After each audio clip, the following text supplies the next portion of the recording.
Hi guys and welcome to Horologique. There's some very exciting news with the brand new 2024 Citizen Tsuyosa's been announced right a few days ago, 2 days ago to be exact. And Citizen has prepared an extremely pleasant surprise for us watch lovers in the form of 3 new models that really will redefine the Citizen Tsuyosa without straying too far away from what made this watch a bestseller. Well, let's get to it right away. First of all, let's go to the more, I wouldn't say boring, but to the more conventional stuff. We all know that Citizen is aware that the Tsuyosa is a bestseller. It's gonna milk the model as it has for the previous years. So they are releasing 4 new versions that are very akin to the versions that it had just released. So there's 4 new colors. There's 2 reserved for the European market, which is strange, but okay, why not? I am in Europe, so that's perfect. There is one version, there's one with a camouflage, with a green camouflage dial,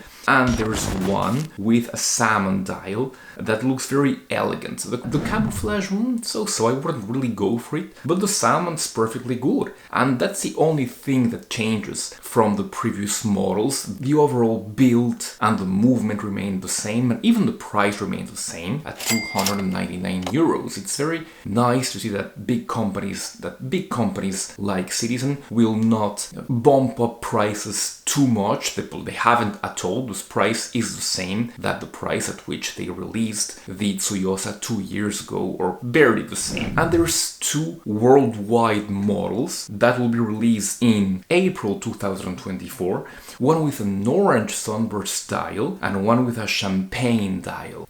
I'm not a fan of the orange dial. The champagne dial looks very nice, but everything remains the same. Once again, we all know about that 40mm in diameter case by 11.7mm in height. The movement is the same, the bracelet the same at all. The movement, just to remind you, is the in-house Miura 8210, which offers around 40 hours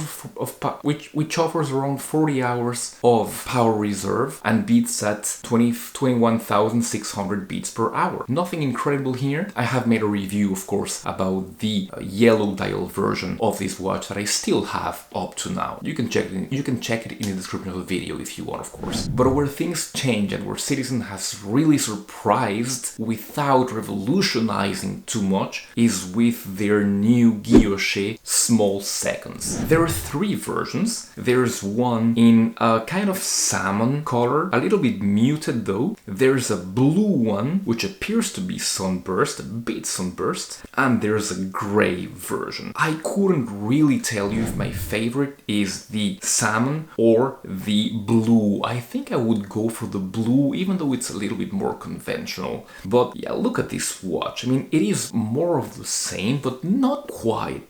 Of course, you've got that guilloche first, which is something that harkens back to a way more classical era of watchmaking. And there's those small seconds, which do actually the same. The small second subdial contrasts with the guilloche because it is off-white compared to the different colors of the main dial. The hands and the markers remain the same, as do the dimensions. What changes as well is the bracelet. The bracelet, although it retains the same ingénieur vibe, sees the middle links get a little bit enlarged, and this changes the overall look a bit. The bracelets remain with their presidential style though. You've got a new butterfly clasp here though, which is different from the classic clasp that you had before. The other thing to add to this bracelet is the quick release, which is quite a useful feature, a little bit less on an integrated bracelet model, but why not? At least it is there. The other major thing that changes is the caliber.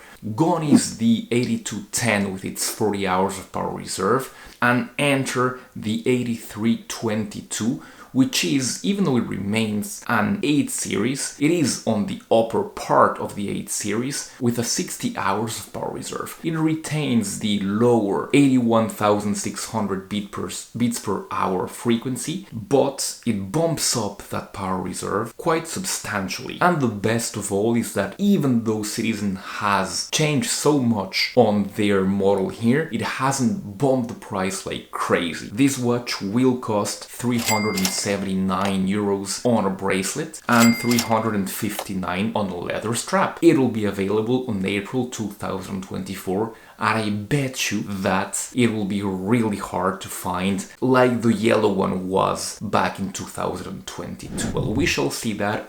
For my part, I will do my best to get my hands on one as soon as possible. If you do want to see my odyssey trying to get my hands on one of these, do subscribe to the channel if you haven't done so yet. And if you know anything about this watch, or if you want to send one in for review, don't hesitate, please do. I'm gonna be leaving you here with the review of the yellow dial version of this watch. Thank you very much, and I'll be seeing you very soon on that. Goodbye.